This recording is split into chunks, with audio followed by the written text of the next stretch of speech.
Welcome back dear students, this is doctor Hadi here. Second year की organic chemistry से ये हमारा थर्ड लेक्चर होगा और थर्ड लेक्चर किसके ऊपर है? वो है सोर्सेज ऑफ ऑर्गेनिक कंपाउंड्स। जी हाँ, ऑर्गेनिक कंपाउंड्स के सोर्सेज का मतलब ये है कि ऑर्गेनिक कंपाउंड्स हमारे पास कहाँ कहाँ से आते हैं। इससे पहले हमने ऑर्गेनिक कंपाउंड पे भी एक अच्छा खासा डिस्कशन कर लिया है, ऑलरेडी हम कर चुके हैं। आज हम देखेंगे हमें कहाँ कहाँ से मिलता है। ऑर्गेनिक कंपाउंड्स के जो सोर्सेज है वो हमारे पास तीन बुनियादी सोर्सेज है, तीन जगहों से हमें मिलते हैं। एक में आपको सॉलिड शक्ल में मिलेगा, दूसरे में आपको गैस की शक्ल में मिलेगा, थर्ड में आपको लिक्विड की शक्ल में मिलेगा ऑर्गेनिक कंपाउंड्स। ठीक है, ये पॉइंट आपको मैंने मुख्तलिफ वीडियोस में आपको नज़र नहीं आएगा और ना ये बुक्स में नज़र आएगा। ये जो मैं पहला जो पॉइंट बता रहा हूँ, तीन तो है लेकिन ये है कि ये जो तीन फ्रैक्शन है इनमें से एक का नाम है कोल, दूसरे का नाम है नेचुरल गैस और तीसरे का नाम है पेट्रोलियम।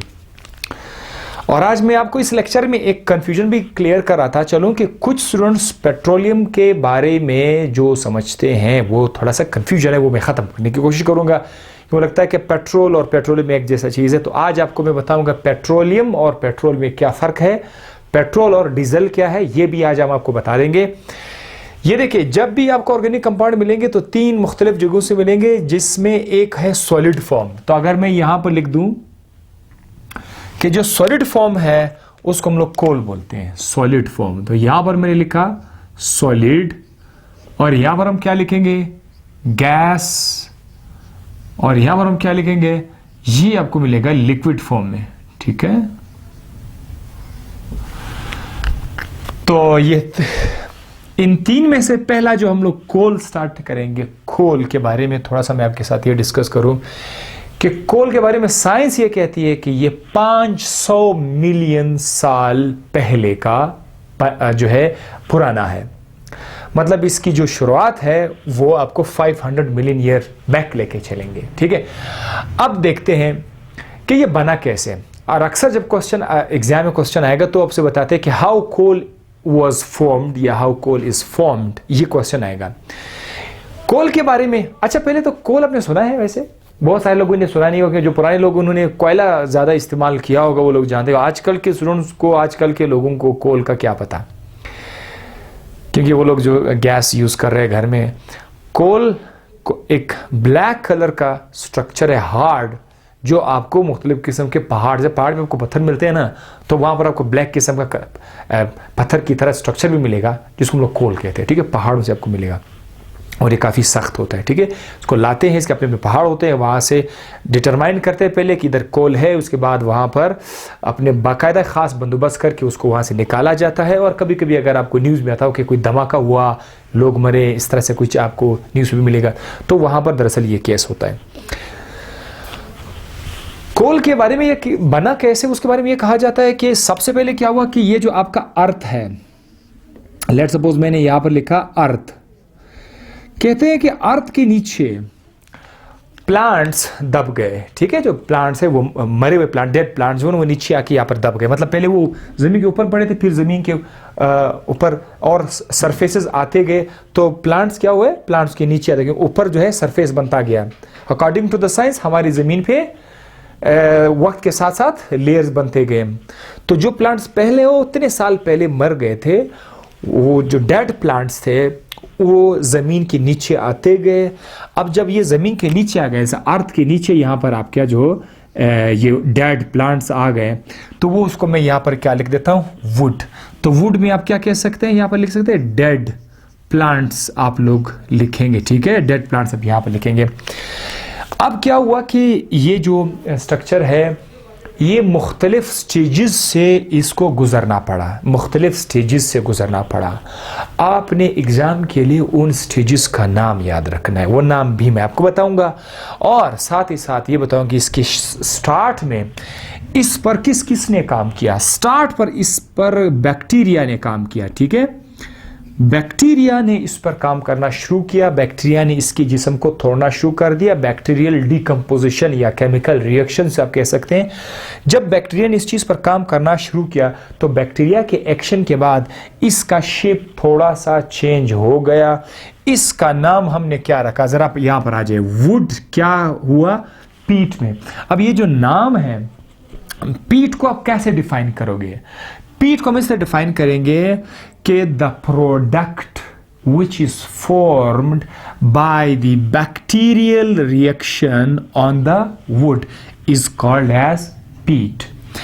अब ये जो पीट है, पीट के ऊपर पीट एक और स्टेज से पीट को गुजरना पड़ा, ठीक है। इसमें बहुत सारे साल लगते हैं, ये एक दिन वाला काम नहीं है, इसे बहुत सारे साल गुजरेंगे उस पर।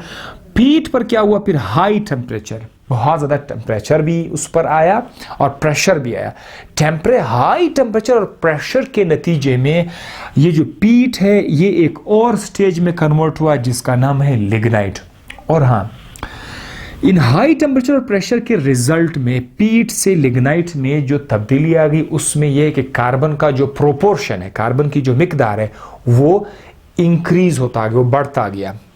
तो यहां पर लिग्नाइट और पीट में फर्क ये होगा कि ये सेकेंड स्टेज होगा और उसमें कार्बन ज्यादा होंगे, ठीक है। लिग्नाइट, अपने नाम याद रखना है।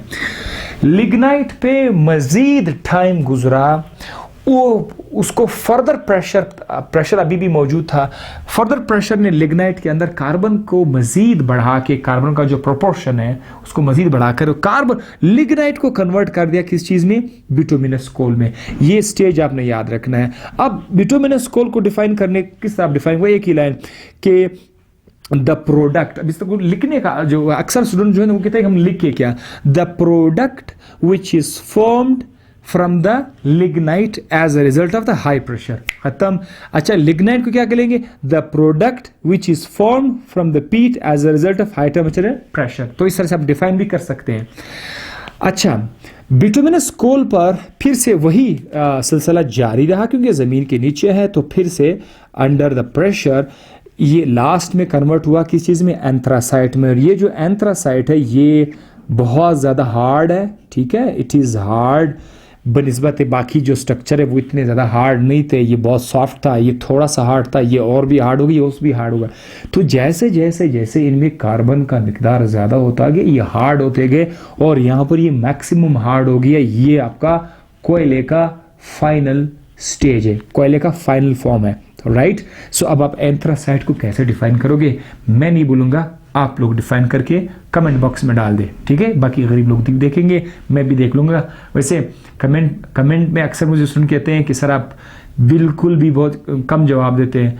इतने ज़्यादा कमेंट्स, एक एक कमेंट हो, मैं किस तरह से एक दिन में कोशिश करूँ सब लाइक्स देता जाऊँ, और लाइक्स देने में ही जो है बहुत ज़्यादा टाइम निकल जाता है। फिर मैं कोशिश करता हूँ कि जहाँ जहाँ मुझे लगे मैं जवाब ज़रूर देता हूँ, मैं कोशिश अपनी बस के मुताबिक, ठीक है। अच्छा हुआ ये मुझे याद आया कि आप लोगों के थोड़ा सा गिला भी ख़त्म करूँ। तो दूसरे नंबर पर आते हैं। दूसरे नंबर पर जब आप आते हैं तो वहाँ पर क्या हमारे पास है, नेचुरल गैस। अब नेचुरल गैस जो है, जैसे कि आपको पता है कि ये गैस के फॉर्म में हमें मिलता है, ठीक है। ये भी एक ऑर्गेनिक कंपाउंड का सोर्स है, ये एक सिंगल ऑर्गेनिक कंपाउंड नहीं है, याद रखिएगा। इट इज़ अ सोर्स, मतलब यहाँ से हमें ऑर्गेनिक कंपाउंड्स मिलेंगे, लेकिन ये खुद किस शक्ल में, गैस की शक्ल में। जैसे नाम से पता चलता है नेचुरल गैस, और ये गैस बहुत ज़्यादा जाना पहचाना है क्योंकि हम और आप इसको घर में यूज़ करते हैं, ख़ासकर पाकिस्तान में जहाँ पर ये थोड़ा सा सस्ता है, आजकल काफ़ी ज़्यादा वापस महंगा हो गया है। तो ये जो है ये नेचुरल गैस हम अपने घरों में भी इस्तेमाल करते हैं। ये है क्या चीज़ को डिफाइन करना लाजमी, ठीक है। डिफाइन आप कैसे करोगे कि नेचुरल गैस जो है it is a mixture of लू बॉइलिंग हाइड्रोकार्बन्स।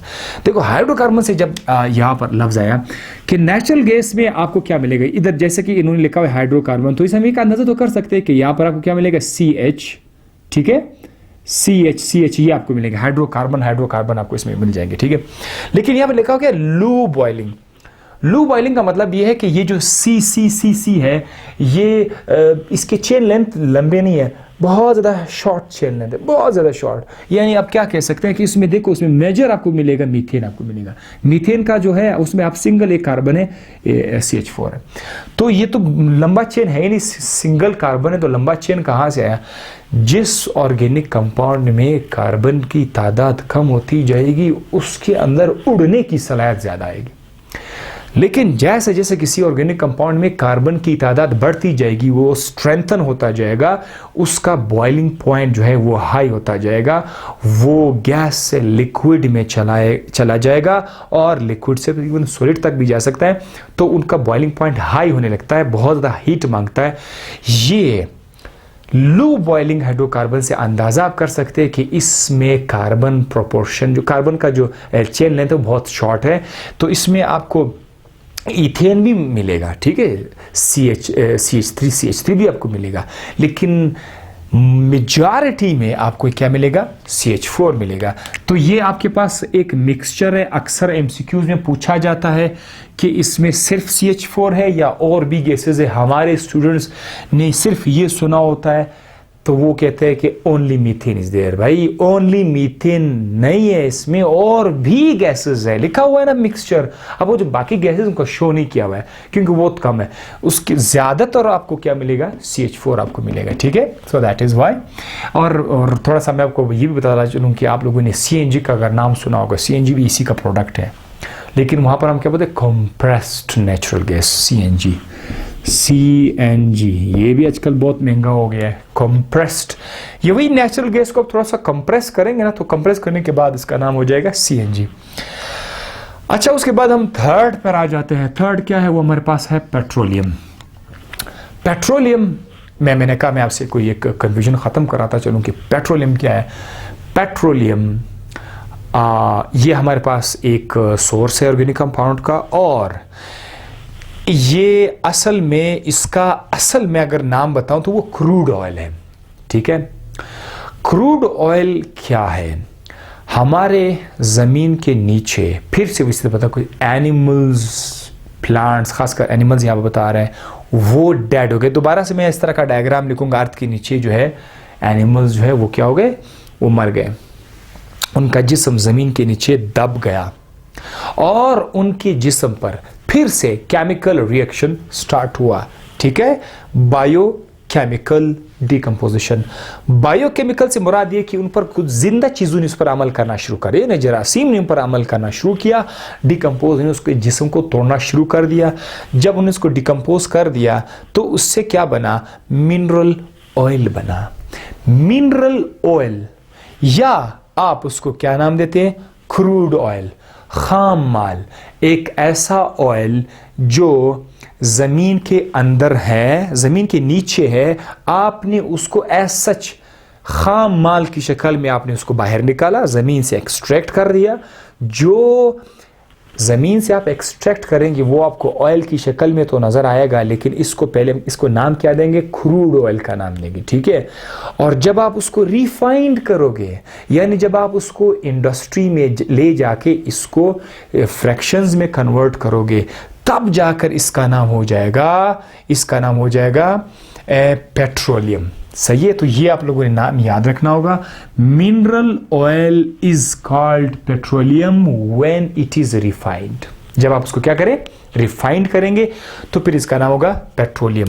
अब आप जरा क्रूड ऑयल और पेट्रोलियम में फर्क क्या हुआ कि क्रूड ऑयल को जब जैसे आप पहाड़, क्योंकि पहाड़ के अंदर तो ये पड़ा हुआ है, लेकिन उसको हम लोगों ने उस पर काम नहीं किया, उस पर हमने उसको मज़ीद सफाई नहीं की हुई है, तो ऐसा जब उसको निकालोगे उसमें मुख्तलिफ़ किस्म के कंपाउंड्स मौजूद होंगे। उस मिक्सचर को जिस पर अभी तक ने काम नहीं किया, क्रूड ऑयल लिखा हुआ है, ब्लैक कलर का होगा। Black colour when extract from the rock, that is called as crude oil.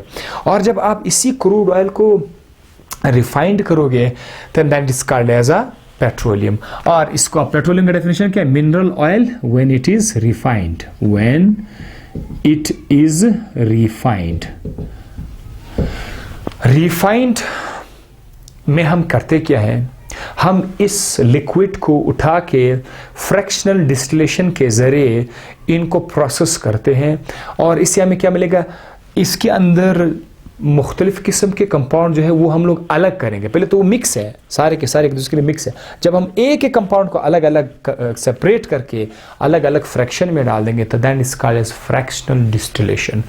तो जब आप पेट्रोलियम को रिफाइंड करेंगे, अब रिफाइंड का दोबारा यहाँ पर मतलब है रिफाइंड, देखो इस पर बाकायदा कंट्रीज़ में कारखाने लगे हुए थे रिफाइनरीज़ के नाम से। रिफाइनरीज पाकिस्तान में, उसमें आपको पंजाब में कराची में इस साइड पर आपको ऑयल रिफाइनरीज़ के नाम से आपको इंडस्ट्रीज़ मिलेंगे। वहाँ पर होता क्या है, वहाँ पर पेट्रोलियम को इनको जो है रिफाइन किया जाता है, क्रूड ऑयल को रिफाइन किया जाता है। और प्रोसेस का नाम अपनी इधर याद रखना है, फ्रैक्शनल डिस्टिलेशन। देखो फ्रैक्शनल डिस्टिलेशन बजाते खुद एक बड़ा टॉपिक है, उस पर 30-25 मिनट का लेक्चर आपको दिया जाएगा। लेकिन आपने आज याद रखना है कि फ्रैक्शनल डिस्टिलेशन में जब हम किसी मिक्सचर को डाल देते हैं तो उस मिक्सचर के अंदर जितनी भी चीज़ें वो हमें अलग अलग होकर हमें मिल जाएंगे। तो जब आप इसको सेपरेट करना शुरू भी करोगे, एग्जामिनेशन के लिए आपने उसका नाम याद रखना है। देखो यहाँ पर मैंने कुछ नाम लिखा हुआ सीक्वेंस से, ठीक है। पहला जो है वो आपको मिलेगा नेचुरल गैस, अच्छा उसके बाद आपको मिलेगा petroleum ether, then gasoline, then kerosene oil, then gas oil. इसमें एक दो और भी है वो मैं लिखा हुआ नहीं है, मैं उसको आप लोगों को एज अ होमवर्क देता हूँ। और लास्ट में आपको मिलेगा यहाँ पर जो है जिस चीज़ जिसका एसफाल्ट, ठीक है। ये नाम आप लोगों ने याद रखना है। और अगर क्वेश्चन आ जाए कि what are the fractions obtain from the petroleum, तो आपने ये नाम लिखना है। अब मैं थोड़ा बहुत आपको आइडिया दूंगा।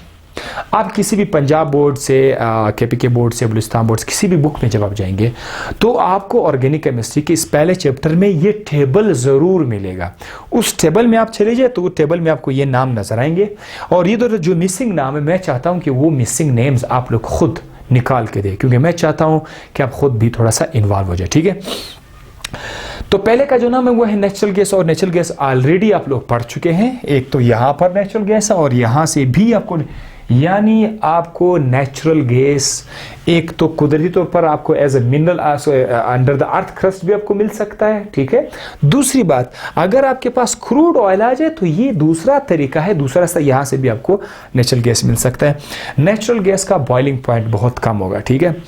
ये आप देख रहे हैं फ्रैक्शन है। उसके बाद जो होगा that is called petroleum ether. और पेट्रोलियम ईथर को हम लोग कहाँ पर यूज़ करते हैं, बतौर सॉल्वेंट इसको हम यूज़ करते हैं, ठीक है। इसको हम लोग क्या करते हैं, बतौर सॉल्वेंट यूज़ करते हैं। ये आपका घर में आप एज अ फ्यूल यूज़ करते हैं, ठीक है। व्हीकल्स के लिए भी यूज़ करते हैं, लेकिन घर में इसको ज़्यादातर डोमेस्टिक यूज़ में हम लोग ज़्यादा यूज़ करते हैं। फिर हमारे पास है गैसोलीन। तो मैंने कहा था कि बात स्टूडेंट समझते हैं कि पेट्रोलियम पेट्रोल को कहते हैं, नहीं, पेट्रोलियम और पेट्रोल में फ़र्क है। Petroleum is a mixture of so many compounds under the earth crust is called petroleum. लेकिन उस पेट्रोलियम से जब आप एक एक फ्रैक्शन को जब अलग निकालोगे तो उसमें एक फ्रैक्शन है, उसका नाम है गैसोलीन। और गैसोलीन को हम लोग मोटर फ्यूल भी कहते हैं, और यही आपका पेट्रोल है। तो जब आप अपने बाइक में या गाड़ी में जब आप पेट्रोल डालते हैं तो दरअसल वो गैसोलीन, हालांकि आप अगर देखें तो उधर गैसोलीन भी लिखा हुआ होता है।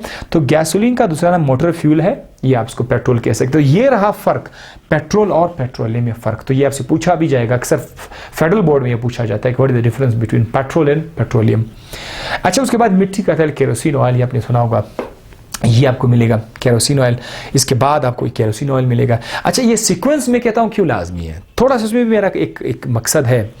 सीक्वेंस का ये है कि जैसे आप यहाँ से नीचे, तो इसमें कार्बन की जो चेन है वो लंबा होता जाएगा। इसमें मतलब कार्बन शॉर्ट है, इसमें थोड़ा सा बड़ा होगा, उसमें उससे भी बड़ा होगा, उससे भी बड़ा होगा, यहाँ उससे भी ज़्यादा बड़ा, और यहाँ उससे भी ज़्यादा। जैसे जैसे अब यहाँ पर गैस होगा तो आगे जाकर वो थोड़ा सा लिक्विड होता जाएगा, लिक्विड होता जाएगा, और लास्ट में आके क्या हो जाएगा, सॉलिड होता जाएगा। तो ये सीक्वेंस भी आप थोड़ा सा देख ले कि यार इसने सीक्वेंस क्यों किया हुआ है। सीक्वेंस का मकसद है कि शुरू में आपको लो बॉइलिंग कार्बन मिलेंगे, ठीक है, हाइड्रोकार्बन मिलेंगे, और उसके बाद आपको थोड़े से हाई बॉइलिंग कार्बन मिलेंगे, एंड देन लास्ट में आपको बिल्कुल सॉलिड मिलेगा। So gas, liquid, and then last में सॉलिड। ये सीक्वेंस था आपका। अच्छा, देन आपके पास है गैस ऑयल। गैस ऑयल जिसको डीजल कहते हैं। भाई डीजल जो हम लोग गाड़ी में यूज़ करते हैं, डालते हैं, बाज़ गाड़ी में जो डीजल डाला जाता है, डीजल खुद जो है ये आपके पेट्रोलियम से आया हुआ है, ठीक है, पेट्रोलियम का एक प्रोडक्ट है। एंड ये एसफाल्ट इसको रोड पे बिछाते हैं, ठीक है, इसको बनाने के रूफिंग बनाने के लिए इसको यूज़ करते हैं और भी इसके बहुत ज़्यादा पर्पज़ है। तो आई होप आपकी एग्जामिनेशन के लिए क्वेश्चन आ जाए तो मुझे बहुत ज़्यादा खुशी होगी। अगर ये क्वेश्चन आ गया तो आप मुझे याद भी करोगे ठीक से, और आई होप कि आपको ये सारा का सारा समझ आ गया होगा। वीडियो को एक बार पॉज करके सारा लेक्चर नोट कर लीजिएगा। आज हमने क्या देखा? आज हमने ये देखा कि हमें ऑर्गेनिक कंपाउंड जो है 3 सोर्स से मिलते हैं। एक गैस है, एक सॉलिड है, उसके बाद गैस है, उसके बाद हमारे पास है लिक्विड। तो जो सॉलिड है वो कोल है, और जो गैस है वो नेचुरल गैस है, और जो लिक्विड है दैट इज़ पेट्रोलियम। फिर हम लोगों ने उसके स्टेजेस भी देखे, ठीक है, आपको सारी चीज़ें भी बता दिया, और होप आपको ये लेक्चर समझ आ गया होगा।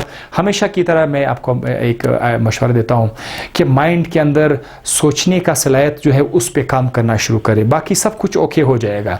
हर इंसान यहाँ से प्रॉब्लमेटिक होता है। मतलब कैसे? हर इंसान कहता है कि मैं बहुत अच्छा इंसान हूँ, मैं सबसे अच्छा हूँ, मैं बहुत अच्छा हूँ, और ये नेचर है। लेकिन बाद में अगर जब उसको एनालाइज किया तो पता चले कि यार मैं क्या कर रहा हूँ।